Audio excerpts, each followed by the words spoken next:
Waalaikumsalam warahmatullahi wabarakatuh. Alhamdulillah wa syukurillah, asyhadu an la ilaha illallah wa asyhadu anna Muhammadar Rasulullah. Yang sama kita hormati Bapak Kepala Sekolah SMA Negeri Duakan, kemudian Bapak Ibu Wakil Kepala Sekolah, dan seterusnya Bapak Ibu dan seluruh yang hadir pada kesempatan ini.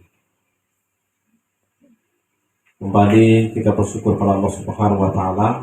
Alhamdulillah, berkat limpahan rahmat dan karunia dari Allah Subhanahu wa taala, pada pagi hari ini Allah mudahkan segala urusan kita, termasuk urusan hadirnya kita di sekolah pada pagi ini. Mudah-mudahan kehadiran kita di sekolah ini mendapat berkah dari Allah Subhanahu wa taala. Kemudian salawat salam pada Nabi besar Muhammad Rasulullah SAW. Allahumma sholli ala Muhammad wa ala ali Muhammad. Bapak Ibu yang kami hormati, sesuai dengan agenda rapat kita pada kesempatan ini, bahwa pada hari ini kita akan melaksanakan acara refleksi pengelolaan kurikulum satuan pendidikan yang barangkali langsung dipandu oleh Kepala Sekolah SMP Duakan, Bapak Umar Apriyadi SPD. Untuk menghemat waktu, kita langsung saja persilakan kepada Bapak.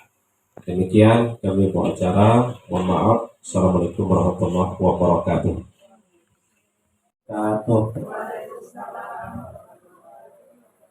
Selamat pagi, salam bahagia buat kita Bapak Ibu. Alhamdulillahirabbil alamin. Assalatu wassalamu ala asrafil anbiya'i wal mursalin wa ala alihi wa sahbihi ajma'in.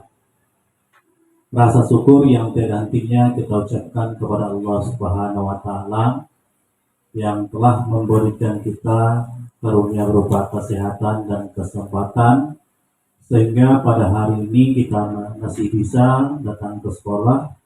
Dalam agenda kegiatan kita mendiskusikan Bapak Ibu refleksi pengelolaan kurikulum satuan pendidikan. Tentu satuan pendidikan yang kita maksud adalah di sekolah kita di SMA Negeri 2 Rokan 4 Kodok. Salawat dan salam kita ucapkan kepada baginda Rasulullah Sallallahu Alaihi Wasallam dengan ucapan Allahumma sholli ala sayyidina Muhammad wa ala ali sayyidina Muhammad. Yang sama-sama kita hormati Bapak Ibu, majelis guru beserta staf dan karyawan SMA Negeri 2 Rokan 4 Kodok. Baik, sebelum kita memulai agenda kegiatan kita pagi hari ini Bapak Ibu, terima kasih saya ucapkan kepada seluruh majelis guru beserta staf dan karyawan yang sudah menyediakan waktunya untuk kegiatan kita pada hari ini, yaitu berkaitan tentang refleksi pengelolaan kurikulum satuan pendidikan. Sama saja sebetulnya dengan refleksi kita sebelumnya. Setelah nanti izin Bapak Ibu, saya mempresentasikan tentang pengelolaan kurikulum di satuan pendidikan di sekolah kita. Kemudian setelah itu nanti kita refleksi sama-sama apa yang ingin kita lakukan ke depannya dan lain sebagainya. Izin Bapak Ibu, boleh saya pilih ya. Oke Bapak Ibu, hari ini kita akan berdiskusi tentang bagaimana cara kita merefleksikan pengelolaan kurikulum satuan pendidikan kita di sekolah kita, yaitu SMA Negeri 2 Rokan 4 Kodok. Baik Bapak Ibu, seperti ada yang ada di dalam slide itu, yang menjadi acuan kita berupa data Bapak Ibu, data yang data laporan rapor pendidikan SMA 2 Rokan 4 Kodok tahun 2024. Ya Pak ya, alhamdulillah rapor pendidikan kita untuk tahun 2024 sudah keluar Bapak Ibu. Mungkin Bapak Ibu juga sering mendengar tentang rapor pendidikan ya. Rapor pendidikan itu merupakan potret ataupun wajah daripada sekolah kita.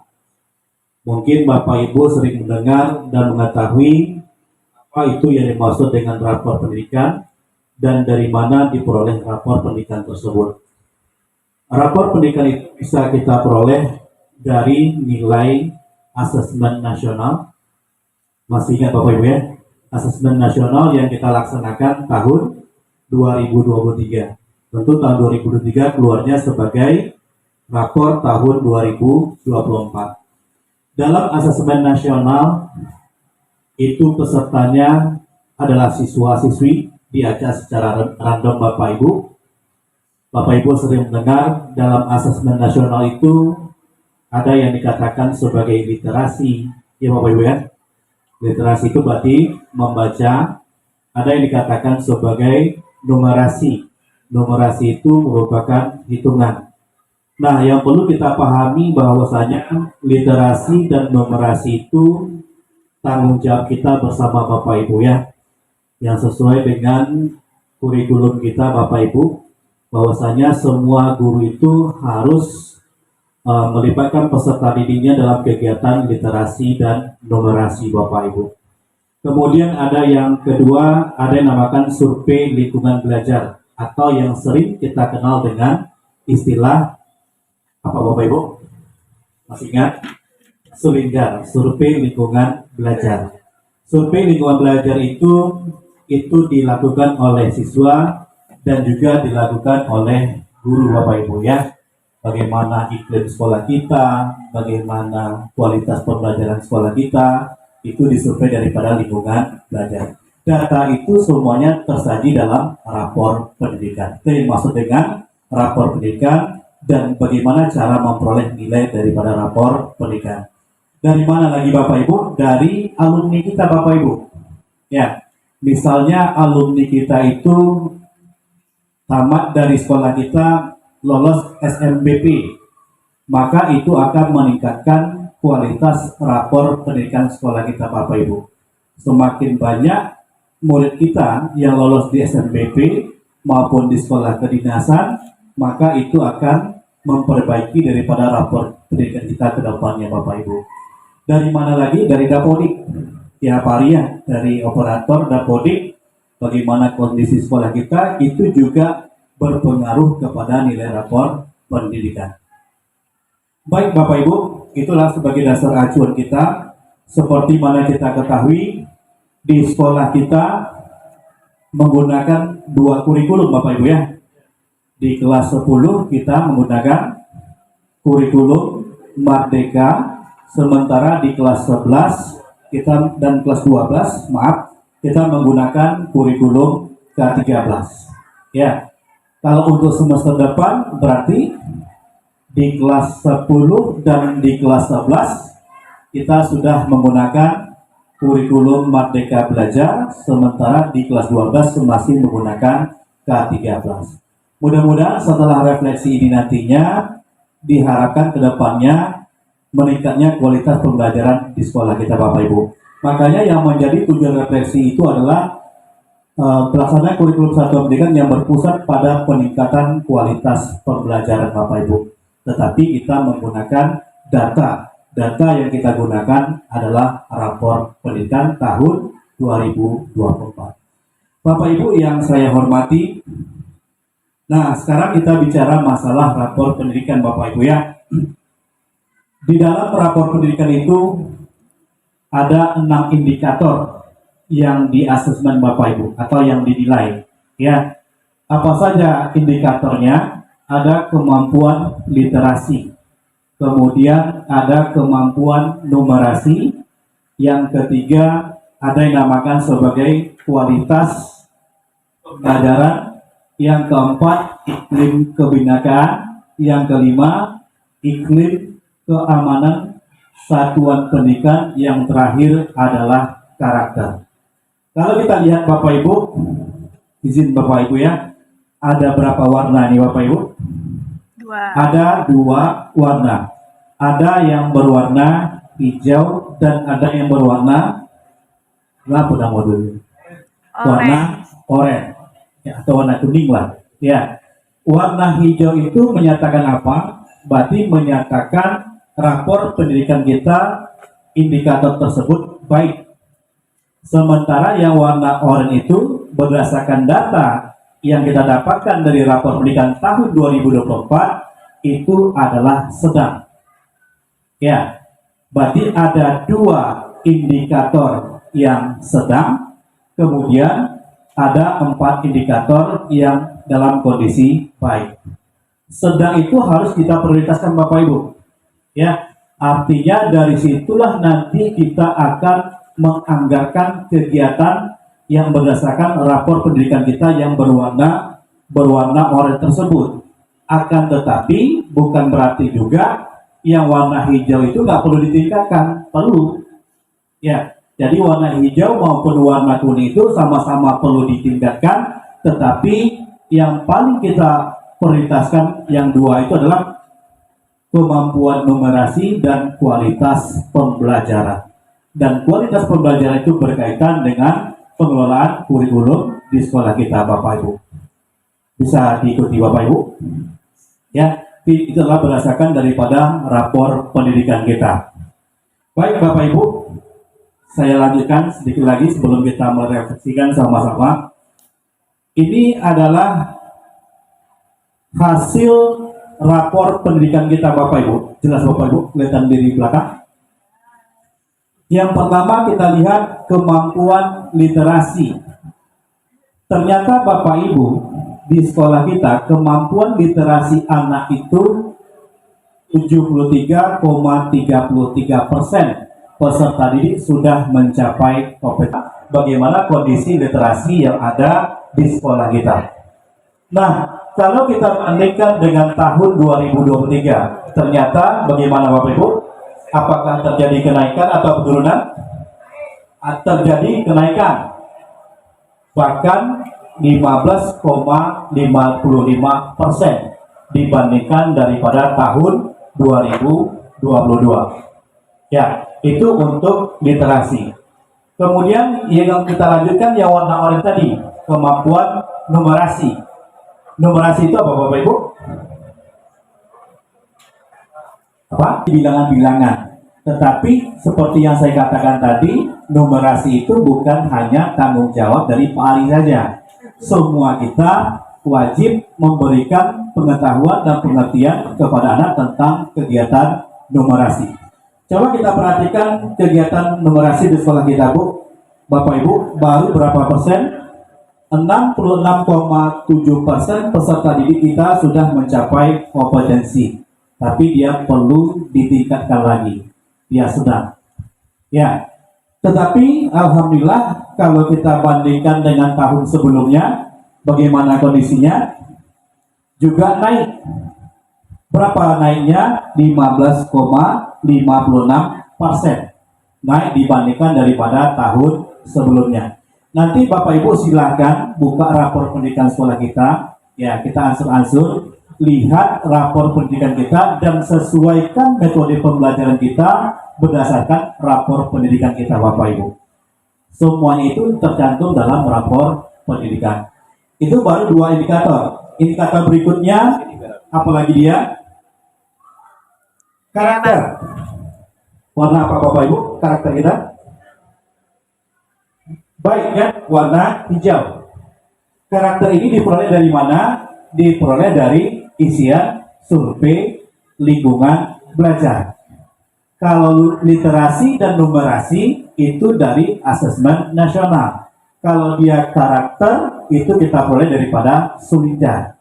Bapak Ibu kan sudah ngisi Sulinjar kemarin kan? Kalau kita lihat soalnya pendek atau panjang Bapak Ibu kira? Panjang. Sangat panjang sekali. Kenapa? Karena kita dituntut untuk berliterasi sebetulnya Bapak Ibu. Kalau kita sudah membiasakan diri berliterasi juga anak, maka dia tidak membosankan untuk membaca tersebut. Kita lihat lagi, karakter itu bagaimana capaiannya dibandingkan tahun 2023. Naik apa turun? Nampak? Turun. Berarti karakter di sekolah kita turun 5,57% dari tahun 2023. Harapan kita di tahun 2025 walaupun dia baik tapi kondisinya turun, maka harus kita naikkan juga Bapak Ibu di tahun 2025. Makanya harapannya nanti sebentar lagi Pak Ria, Sebentar lagi kita melaksanakan sulinjar, mohon diperhatikan dengan baik, diisi dengan baik Bapak Ibu, sesuai dengan kondisi sekolah kita. Baik, masuk yang keempat, iklim keamanan satuan pendidikan. Masih hijau juga Bapak Ibu, ya. Tapi kondisinya bagaimana? Kondisinya juga turun dibandingkan daripada tahun 2023. Berapa turunnya? Turunnya adalah 3,56. Ya, nanti kalau Bapak Ibu buka rapor, arti capaian tersebut bisa dibaca, ya. Kemudian akar masalahnya apa dan apa yang perlu dibenahi Bapak Ibu.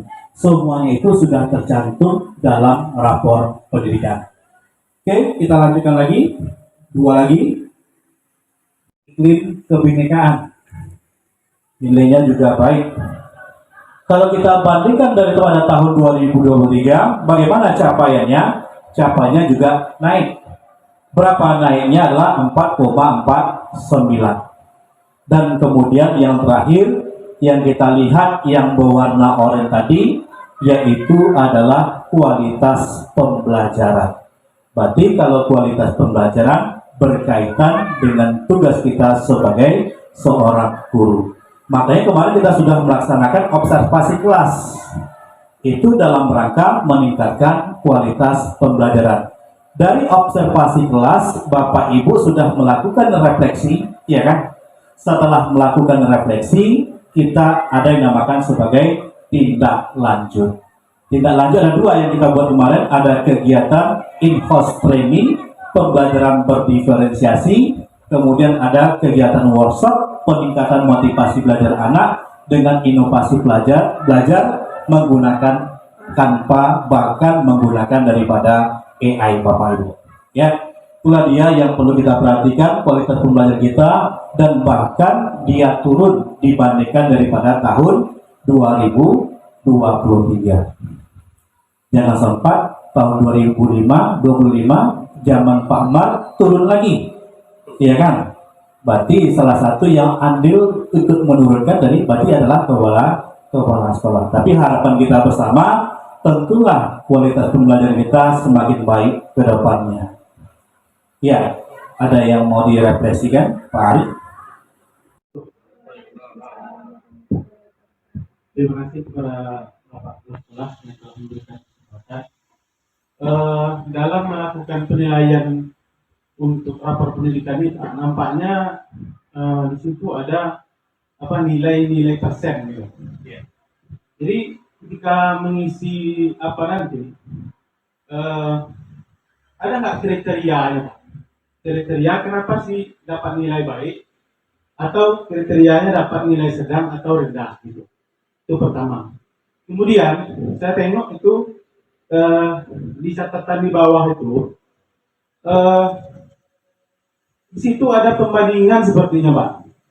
Pembandingan tentang nilai dari masing-masing komponen itu didasarkan dari sekolah-sekolah lain sepertinya.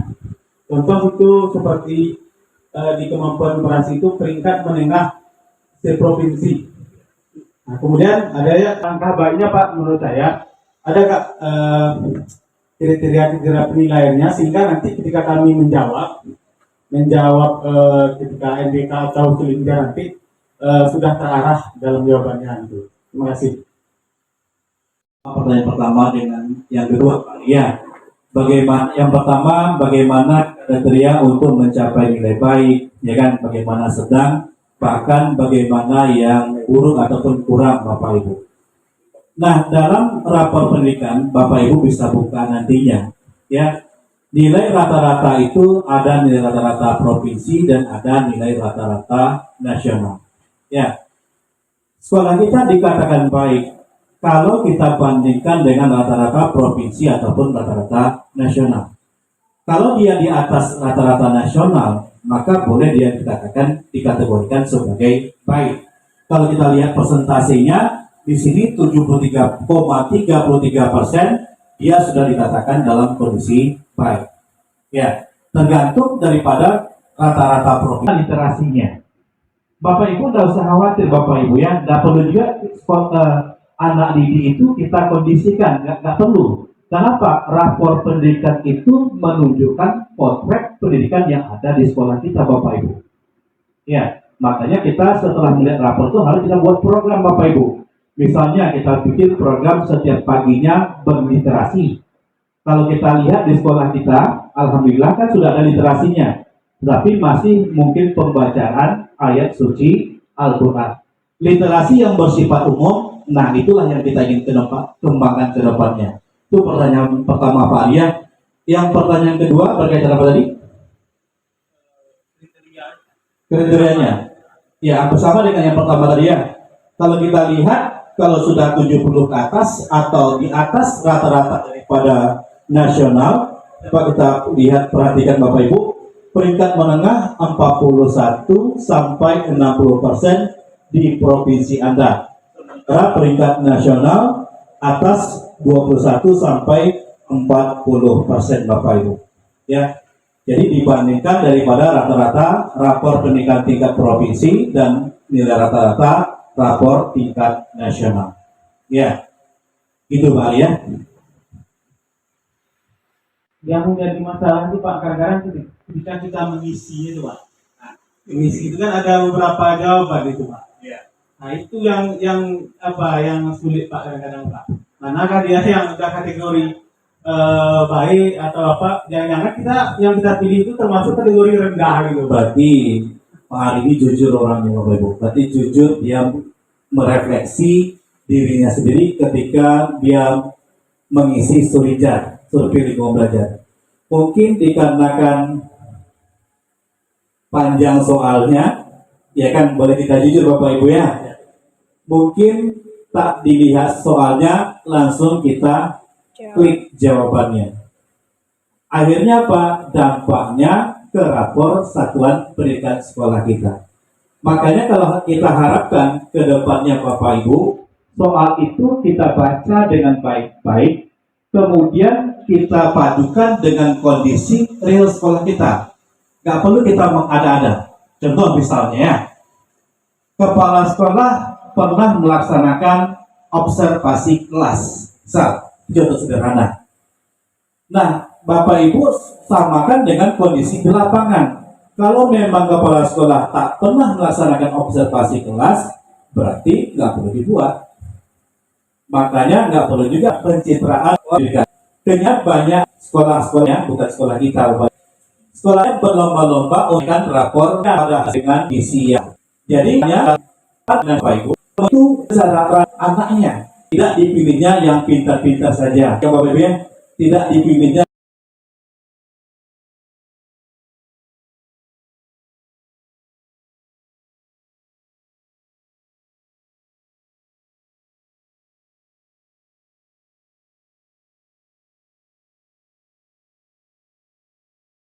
menengah saja, yang lulus saja. Karena kenapa? Karena melihat daripada pendidikan yang terdapat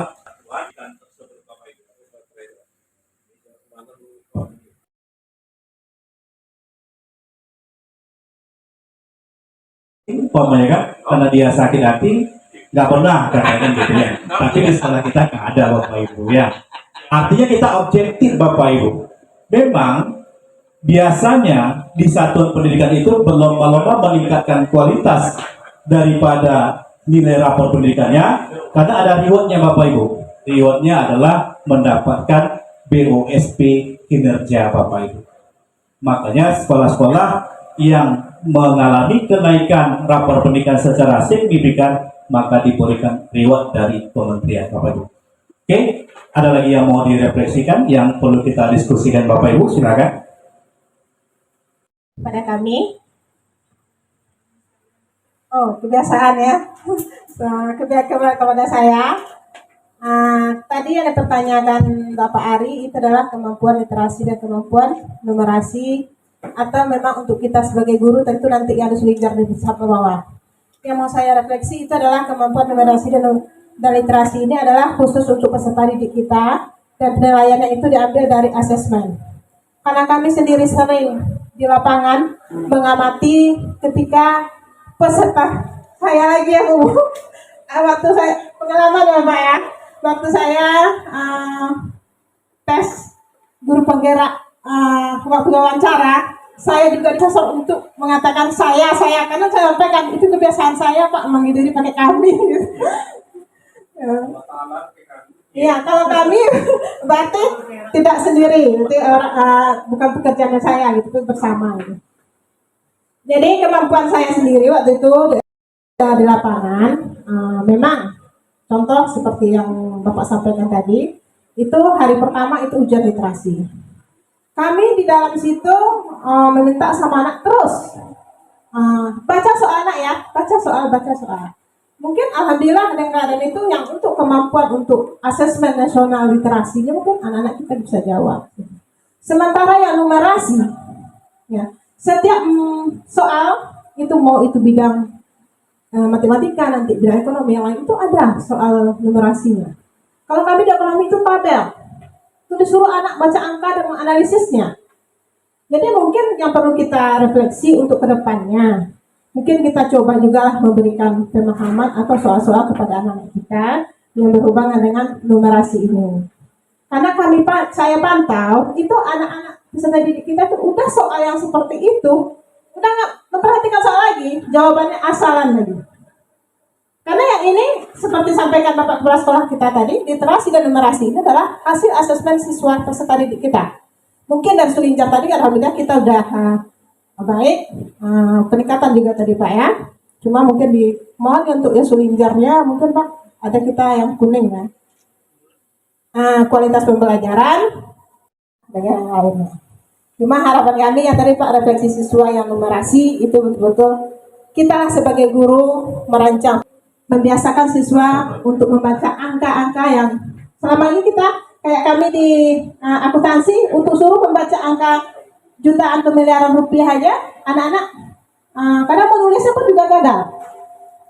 Penulisan angka yang besar itu juga gagal. Karena masalah numerasi ini kami di bidang ekonomi kemarin waktu PBG saya juga banyak konsultasi dengan asesor ya atau guru dosen pendampingnya. Bukan sekolah kita aja, rata-rata seluruhnya memang seperti itu. Untuk numerasi yang angka, apalagi persentase yang mungkin di belakang koma nanti apa siswa kita juga agak kurang apa juga analisisnya. Mudah-mudahan nanti ada program sekolah sepakati bersama seperti apa sih untuk meningkatkan numerasi peserta didik kita. Mungkin itu Pak yang saya pantau di lapangan ya untuk asesmen numerasi dan literasi peserta didik kita. Terima kasih. Baik, terima kasih. Seluruh pembelajaran melibatkan literasi. Makanya biasanya sebelum pembelajaran 10 ataupun 15 menit sebelum memulai pembelajaran maka literasi itu yang perlu kita ketahui. Kita di hari Selasa dan Rabu sebelum memulai pembelajaran dalam 15 menit sebelumnya kita literasi secara bersama-sama. Tapi yang perlu saya ingatkan Bapak Ibu, jangan kita paksakan kepada anak berliterasi sementara kita tidak berliterasi Bapak Ibu. Sebaiknya kita mendampingi anak untuk berliterasi secara sama-sama. Bagaimana teknisnya mungkin ke depan kita lihat bagaimana dan penganggarannya di dalam sekolah ya. Bisa saja nanti di pustaka untuk meningkatkan motivasi belajar anak, kita bukan hanya buku paket yang kita beli Bapak Ibu ya. Bisa saja kemarin kita sudah berdiskusi dengan Kepala Pustaka Bu Ida. Bisa saja untuk tahun 2025 kita beli buku-buku yang berupa fiksi, ya berupa novel dan lain sebagainya, sehingga meningkatkan literasi kepada. Saya yakin kalau sudah berliterasi dia setiap paginya, maka ketika asesmen nasional tidak perlu persiapan khusus. Kenapa? Karena anak sudah terbiasa berliterasi. Ya, kalau dia baca soal itu sebetulnya soal asesmen itu dengan baik, biasa dia berliterasi, maka insya Allah dia pasti mampu menjawab daripada soal literasi. Begitu juga dengan soal numerasi. Ya, numerasi itu bukan tanggung jawab Pak Ari sebagai guru matematika, juga tanggung jawab Bu Ulfa sebagai guru kimia, ya kan? Walaupun kimia dan matematika itu biasanya berjodoh Bapak Ibu kan. ya kan, berjodoh ya kan. Maka dalam pembelajaran kimia, Upah biasakan anak itu bernumerasi, ya, apalagi dalam kimia banyak hitungannya, gitu ya.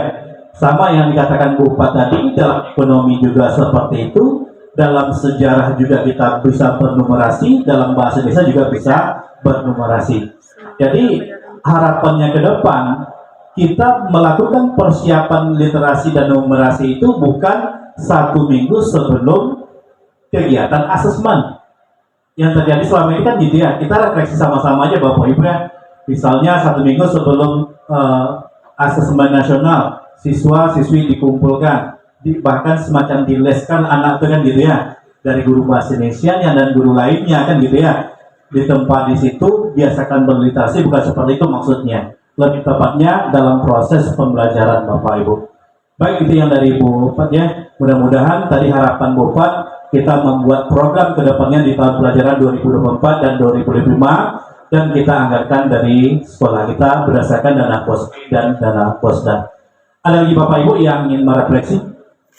Luar biasa sekali refleksi dari Bu Upah tadi.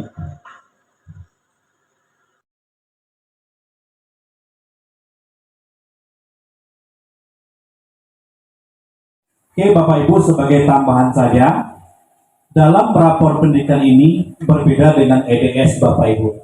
Kalau EDS zaman dahulu Bapak Ibu mengisi, evaluasinya adalah kepala dari hasil EDS tersebut. Beda dengan rapor pendidikan Bapak Ibu. Kalau dalam rapor pendidikan itu keluar nilainya 6 indikator tadi, maka aplikasi menganalisis sendiri Bapak Ibu. Ya, indikator ini baik, indikator ini kurang, indikator ini sedang. Dari nilai indikator itu diperoleh yang dinamakan sebagai program prioritas.